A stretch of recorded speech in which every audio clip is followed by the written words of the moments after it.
Bismillahirrahmanirrahim. Assalamualaikum warahmatullahi wabarakatuh. Halo teman-teman online semua. Kenalkan, saya Ahmad Afskar Nala Priyadi dengan NIM 20040110129. Kali ini saya ingin membuat sebuah penugasan untuk memenuhi penugasan ujian akhir semester mata kuliah Psikologi Perkembangan. Bagaimana menyikapi akan sebuah permasalahan yang timbul di fase dewasa dan bagaimana juga kita cara mengatasinya. Oke. Masuk usia dewasa. Hal ini bisa kita mendapatkan banyak hal yang dijadikan sebagai suatu alat untuk pengembangan diri kita sendiri.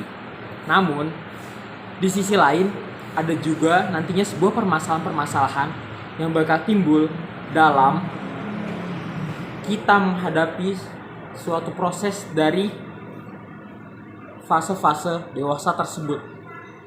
Nah, apa aja sih kira-kira yang nantinya bakal timbul saat kita melewati fase-fase dewasa dan bagaimana kita cara menghadapinya, tepatnya ini bagi fase-fase saat berusia 25 sampai 35 tahun. Oke. Nah, kali ini tuh termasuk di fase masa dewasa awal. Di mana masa dewasa awal ini ialah saat diri kita mempunyai atau sedang mencari sebuah kemantapan dan masa reproduktif, yakni suatu masa yang penuh dengan masalah dan ketegangan emosional. Periode isolasi sosial, periode komitmen dan masa ketergantungan. Perubahan nilai-nilai, kreativitas dan penyelesaian diri pada suatu hidup yang baru. Permasalahan yang pertama, stres akibat fisik yang tidak sehat. Nah, karena kita merasa badan kita yang masih muda, masih kuat, banyak banget pemuda-pemuda yang tidak memikirkan ataupun memerhatikan akan kesehatan dirinya. Karena tanpa disadari, badan yang gak begitu sehat bisa membuat diri kita itu menjadi sebuah diri yang mengalami sebuah kecemasan ataupun stres tingkat tinggi dalam menghadapi suatu permasalahan. Nah, masalah ini tuh dipengaruhi oleh sebuah kesehatan karena sering banget terjadi di fase-fase dewasa awal yang kita sudah tahu tuh kesehatan itu sangat penting, namun kita tidak mempedulikannya. Yang pertama, apa sih yang mengakibatkan stres seperti ini? Poin yang pertama, begadang. Karena hal ini sangat tidak mengatur pola tidur, pola istirahat yang mengakibatkan badan kurang fit, mata suntuk, leher pegal. Yang kedua, jarang banget berolahraga ataupun sering banget di rumah bermain gadget, bermain games, ataupun tidak mempunyai waktu untuk workout ataupun meregangkan tubuhnya. Nah, karena perlu kita tahu teman-teman, bukan rohani saja yang dibutuhkan oleh tubuh kita, melainkan jasmani pun juga sama. Yang ketiga, diet. Nah, sering banget nih teman-teman mengalami ataupun melakukan suatu program untuk menurunkan berat badan, namun tidak memikirkan akan suatu efek samping yang timbul dari program-program yang kalian lakukan. Yang keempat, sering banget makan yang mengandung gula atau terlalu manis yang sangat berlebihan. Oke, mungkin hal ini tidak berefek di masa muda saat ini, tapi kita nggak tahu di masa nanti dewasa akhir, masa lansia kita akan timbul beberapa macam penyakit yang tadinya kita nggak tahu ataupun kita baru sadar saat di fase tersebut. Contohnya kayak penyakit diabetes, ya. Yang terakhir, makanan junk food. Nah ini nih, makanan junk food itu benar-benar sangat berbahaya. Memang sih sangat menarik dan sangat enak kalau kita lihat. Enak dimakan di mulut, namun tidak baik dan kita tidak mengetahui bagaimana tubuh kita dalam mengelola dan mencernanya dari makanan tersebut. Gitu. Oke, lanjut.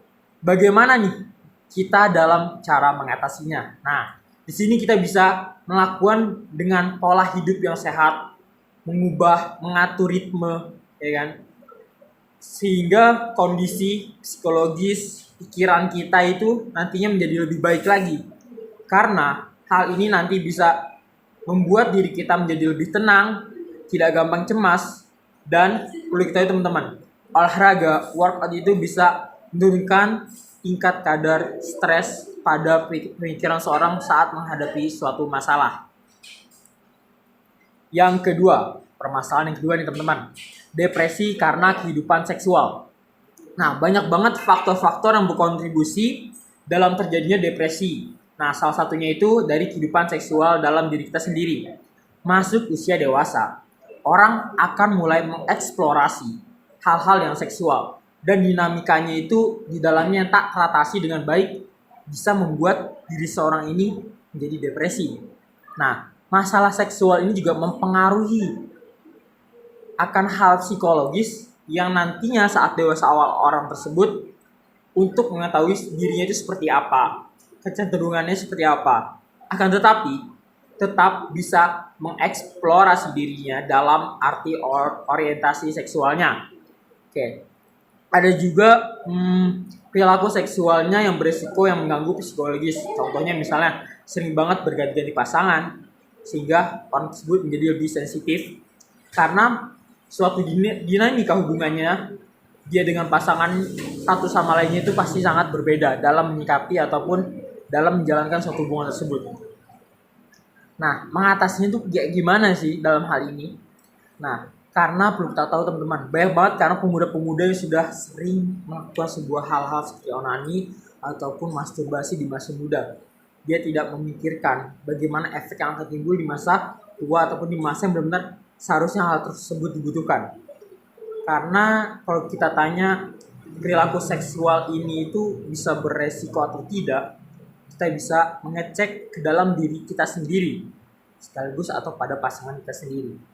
Bisa kita memeriksa ke dokter perihal kesehatan seksual kita. Bisa juga dengan mencegah diri dengan tidak melakukan hubungan seks lebih dari satu orang ataupun lakukan sebuah hubungan seks dengan pengaman atau kondom. Nah, yang ketiga, tidak percaya diri karena masalah pekerjaan. Nah, seseorang yang sudah dewasa diharapkan bisa menjadi pribadi yang mandiri, namun tidak semua orang bisa melakukan hal ini di saat dia bekerja ataupun sudah memiliki suatu pekerjaan. Karena pekerjaan itu tidak dijalankan, tidak sesuai dengan ekspektasi yang ada di dalam dirinya. Alhasil, kepercayaan dirinya sedikit demi sedikit menjadi menurun. Karena saat ini banyak orang yang tidak bekerja di usia saat yang diinginkannya. Sehingga hal ini dapat menimbulkan suatu kestresan dalam pemikirannya yang membuat orang tersebut menjadi ataupun memiliki harga diri yang rendah. Sehingga cara mengatasinya itu seperti apa? Ya bisa bekerja sambil kuliah, mendapatkan suatu support dari keluarga ataupun pasangan, ya kan? Yang nantinya saat kita memiliki suatu pekerjaan dan kita memiliki suatu permasalahan di pekerjaan kita tersebut, kita bisa mengatasinya dengan tidak mengalami suatu stres ataupun depresi yang berlarut-larut karena memiliki tuntutan pekerjaan yang sangat banyak, yang sangat tinggi, dan yang paling sering itu sebuah ketidakjelasan dalam bekerja. Ya, seperti kita di bidang apa, namun kerjanya apa. Nah, seringkali nih, kalau kita bukan multi talenta ataupun kita yang bukan tipe orang yang bisa beradaptasi dengan mudah, mungkin ini bisa menjadi suatu hal yang menimbulkan suatu permasalahan dalam diri kita nantinya. Nah, yang terakhir, cemas karena masalah ekonomi ataupun kebutuhan finansial. Nah, di sini stabilitas ekonomi adalah suatu komponen yang sangat terpenting bagi orang-orang yang sudah memasuki fase-fase dewasa. Bila pada prakteknya kita tidak bisa memanajemen bagaimana pendapatan kita, uang kita dengan tepat, maka hal ini bisa menyebabkan suatu kecemasan dan stresan pada diri kita sendiri saat kita mempunyai kebutuhan, namun kebutuhan tersebut tidak dapat terpenuhi dalam diri kita. Kita bisa memastikan hal ini dengan seperti apa? Ya, kita bisa meminimalisir bagaimana gaya hidup kita sesuai dengan pemasukan diri kita. Kalau bisa, kita tidak melakukan yang namanya itu berhutang kepada orang lain. Ya, kalau berhutang kita bisa membayar. Namun kalau tidak, itu hanya menjadi sebuah masalah nanti dalam hidup kita karena mempunyai tanggung jawab ataupun mempunyai permasalahan dengan orang lain.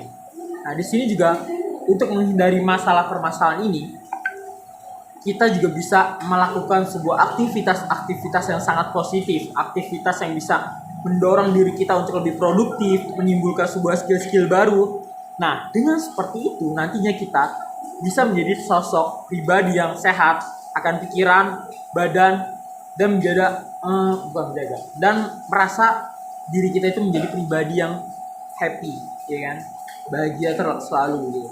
Tapi kita juga bisa dengan menghindari suatu lingkungan yang toksik, karena lingkungan yang toksik itu benar-benar lingkungan yang tidak sehat dan tidak baik untuk kita memasuki dalam lingkungan tersebut. Baik kita menghindar ataupun keluar dari lingkungan tersebut daripada kita nanti tersiksa ataupun merasa tidak nyaman dan tertekan saat kita berada di dalamnya. Nah, di sini kita bisa melakukan bersosialisasi dengan mereka sehingga kita tuh merasa diri kita itu tidak merasakan suatu hal yang capek. Kita itu bikin suatu batasan pada diri kita, melakukan istirahat yang cukup, melakukan hobi, me time, healing pada diri kita, share pekerjaan yang kita suka, sehingga kita bisa mempunyai nanti suatu wawasan ataupun pengetahuan yang baru yang kita dapatkan dari orang lain ataupun dari internet yang saat ini sudah bisa sangat gampang diakses di mana-mana. Nah, gitu. Oke, closing statement, ada beberapa quotes buat teman-teman yang saat ini sedang berada di fase tersebut.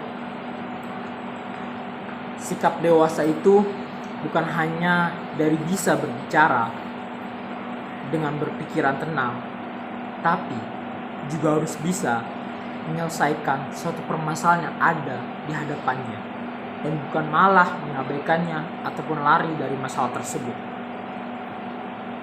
Jangan pernah kalian meremehkan diri kalian sendiri jika kalian tak bahagia dengan hidup kalian. Perbaikilah apa yang salah dan teruslah dalam melangkah. Tak peduli seperti apa hidupmu, karena kamu selalu memiliki sebuah pilihan yang nantinya dapat dilihat dari sisi baik atau buruknya. Terkadang, kalau seorang menilai kedewasaan seorang itu dari kata-kata yang keluar dari mulutnya, padahal sesungguhnya kedewasaan itu sudah tersimpan di dalam pemikirannya. Dewasa itu bukan mengajarkan kita sesuatu yang benar dan tidak akan mengulangi hal-hal yang salah sebelumnya. Terima kasih sudah menyaksikan penjelasan dari video ini. Semoga bermanfaat. Aku pamit undur diri. Assalamualaikum warahmatullahi wabarakatuh.